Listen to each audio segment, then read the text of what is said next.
On certain nights over the Ohio River, witnesses described a shape that seemed to rise from the dark itself. Tall, winged, and impossible to place. In Point Pleasant, that image became tied to something even stranger in the sky. So what was really being seen? Point Pleasant sits where the Ohio and Kanawha rivers meet, a working river town with open skies, industrial edges, and long stretches of darkness over the water.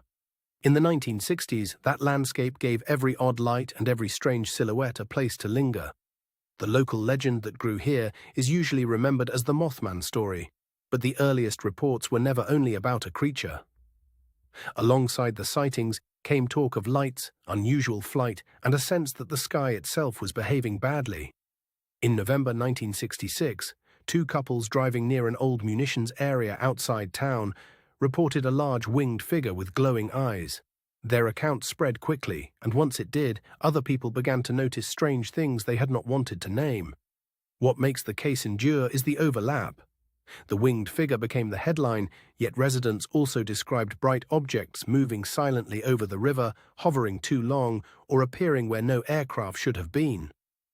Some of the most compelling accounts came from ordinary people with no reason to perform.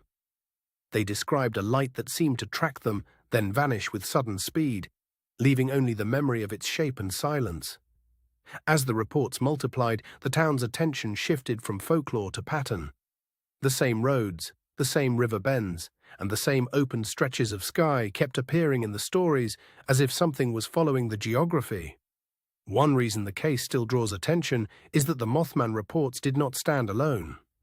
Local memory links them to aerial oddities, and that connection keeps the story from settling into a simple monster tale. Investigators and writers later gathered witness descriptions that were surprisingly consistent in a few details. The height of the figure, the red or glowing eyes, and the sense of being watched from above or beside the road. Those details matter because they anchor the folklore in repeated testimony.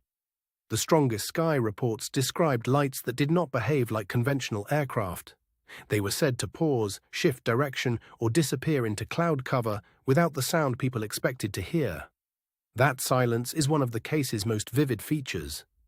Over a river valley, a distant engine should carry, but witnesses often remembered a stillness that made the lights feel closer than they were. Then came the Silver Bridge collapse in December 1967, a catastrophe that changed how Point Pleasant remembered the whole period. Later retellings folded the sightings and the disaster together, turning coincidence into omen. That connection is powerful, but it is also where caution matters. The bridge tragedy had structural causes, yet the timing ensured that the earlier reports were never seen as just local color again. For believers, the case's force comes from the way the reports cluster around a real place and a real time. It feels less like a single sighting than a brief opening in the ordinary world. Skeptical readings point to misidentification, rumor, and the power of expectation in a small town. Yet even those explanations do not erase the persistence of the witnesses who described the same uncanny sky behavior from different angles. The most difficult detail to dismiss is how often the stories move between creature and craft. A winged form on one side, a bright aerial presence on the other, almost as if two legends were sharing the same event. That overlap is why the Point Pleasant material still sits in UFO history, not only in folklore. It suggests that witnesses may have been trying to describe something unfamiliar with the language they already had. In many accounts, the object was not dramatic in size, but in behavior. It moved too steadily, then too quickly, and sometimes seemed to hold position against the wind over the river. That kind of motion is exactly what keeps the case alive. A bird can be mistaken at a glance, but a light that stops, turns, and departs without sound asks for a different explanation. Later, researchers tried to sort rumor from observation, and the record became messy in a familiar way. Some stories were embellished, some were repeated secondhand, and some remained stubbornly direct. Even so, the core mystery survives because the town's accounts were not all shaped by the same source. Different witnesses, different nights, and different vantage points still produced a remarkably similar sense of strangeness. If there was a conventional answer, it may lie in a mixture of birds, aircraft lights, stress, and the way fear can sharpen memory. But that explanation still leaves the unusual clustering of reports over Point Pleasant. The bridge disaster, the river setting, and the repeated sky sightings fused into a single local mythology because they happened close enough together to feel related. Once that happened, the town carried the story forward for decades.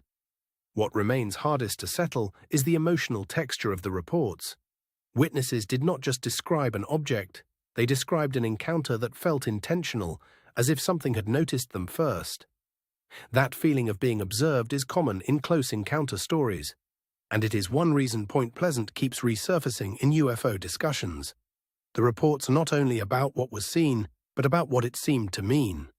Supporters of the extraordinary interpretation argue that the Mothman accounts may have been a cultural wrapper around something airborne and genuinely unknown. In that reading, the winged figure is not a separate puzzle, but part of the same event. The alternative reading is less dramatic, but it has to be taken seriously. Human perception is fragile at dusk, and once a strange story takes hold, later witnesses can unconsciously fit their memories to it. Still, the case refuses to shrink neatly into folklore. Too many of the reports involve motion, distance, and silence in the sky, the kind of details that make people look twice and then look again. And that may be why Point Pleasant endures. The town gave the mystery a body, but the sky gave it a question, and neither has ever fully let go of the other. When the story is told carefully, it becomes less about proving a monster and more about preserving a set of reports that still feel unfinished. The winged figure, the lights, and the bridge era remain linked in memory for a reason. Maybe the simplest answer is that several ordinary events were woven into one unforgettable legend. Or maybe the legend formed because people were circling a genuine anomaly they did not yet know how to name. Either way, the Point Pleasant reports remain a rare blend of folklore and aerial mystery, rooted in a real place with real witnesses. That is why the case still pulls us back to the same dark stretch of sky